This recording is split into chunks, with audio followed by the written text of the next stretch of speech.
Chapitre 35, Livre des Nombres. Le Seigneur parla à Moïse dans les steppes de Moab, au bord du Jourdain, à la hauteur de Jéricho. Il dit : « Ordonne aux fils d'Israël de donner aux Lévites, sur la part d'héritage qu'ils ont en propriété, des villes pour y habiter. Vous donnerez aussi aux Lévites les pâturages qui entourent ces villes. Les villes leur appartiendront pour qu'ils y habitent, et les pâturages seront pour leur bétail, pour leurs biens matériels, pour tous leurs animaux. Les pâturages des villes que vous donnerez aux Lévites s'étendront depuis le mur extérieur de la ville sur 1000 coudées alentour.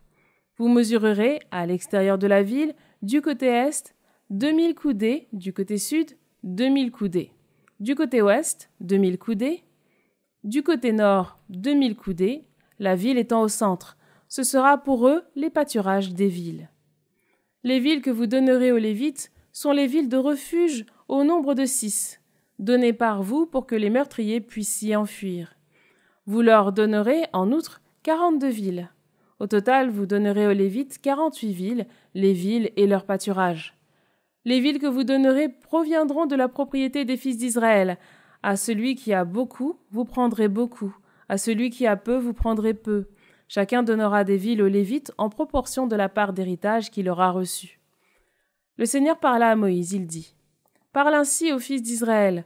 Quand vous aurez passé le Jourdain pour entrer dans le pays de Canaan, choisissez-vous des villes qui seront pour vous des villes de refuge. Le meurtrier qui, par inadvertance, aura frappé quelqu'un à mort s'y enfuira. Ces villes vous serviront de refuge contre le vengeur du sang. Ainsi, le meurtrier ne sera pas mis à mort avant d'avoir comparu en jugement devant la communauté. Les villes que vous donnerez aux Lévites seront pour vous des villes de refuge au nombre de 6. Vous donnerez 3 villes situées au-delà du Jourdain et vous donnerez 3 villes situées au pays de Canaan. Elles seront les villes de refuge.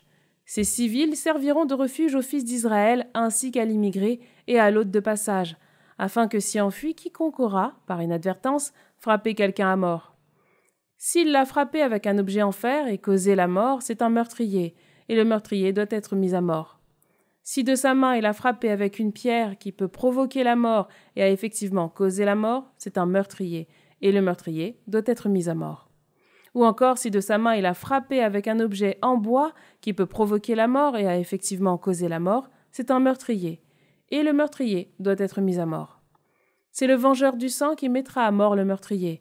Dès qu'il tombera sur lui, il le mettra à mort. Si par haine, un homme a bousculé quelqu'un ou a lancé quelque chose contre lui avec malveillance, et qu'ainsi il a causé la mort, ou si avec hostilité il l'a frappé de la main, et qu'ainsi il a causé la mort, celui qui a frappé sera mis à mort. C'est un meurtrier.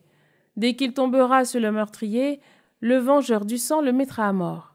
Mais si c'est par hasard et sans hostilité qu'un homme a bousculé quelqu'un, ou lui a lancé quelque objet sans malveillance, ou encore si, sans le voir, il l'a atteint avec une pierre qui peut provoquer la mort, et qu'en faisant tomber cette pierre, il a effectivement causé la mort, tandis qu'il n'était pas son ennemi et ne lui voulait pas de mal, alors la communauté jugera entre celui qui a frappé et le vengeur du sang, selon le droit. La communauté soustraira le meurtrier à la main du vengeur du sang. La communauté le renverra dans sa ville de refuge, là où il s'était enfui. Il devra y rester jusqu'à la mort du grand prêtre, qui a reçu l'onction avec l'huile sainte. Mais si le meurtrier sort des limites de la ville de refuge où s'est enfui, et que le vengeur du sang, le trouvant hors des limites de sa ville de refuge, le tue, le vengeur n'aura pas de sang sur les mains. En effet, le meurtrier devra rester dans sa ville de refuge jusqu'à la mort du grand prêtre. Après la mort du grand prêtre, le meurtrier retournera sur la terre qui lui appartient. Telles seront pour vous les règles de droit, d'âge en âge, où que vous habitiez. Quiconque frappe à mort une personne, c'est sur la déposition de plusieurs témoins qu'il sera tué. Mais la déposition d'un seul témoin ne pourra faire condamner quelqu'un à mort. Vous n'accepterez pas de rançon en échange de la vie d'un meurtrier. Il est passible de mort, il doit être mis à mort. Vous n'accepterez pas non plus de rançon pour permettre à celui qui s'est enfui dans sa ville de refuge de revenir habiter sur sa terre avant la mort du grand prêtre. Vous ne profanerez pas la terre où vous êtes, car le sang, lui, profane la terre. On ne peut pas faire l'expiation pour le sang répandu sur la terre que par le sang de celui qui l'a répandu. Vous ne rendrez pas impure la terre où vous habitez et au milieu de laquelle je demeure, car je suis le Seigneur, moi qui demeure au milieu des fils d'Israël.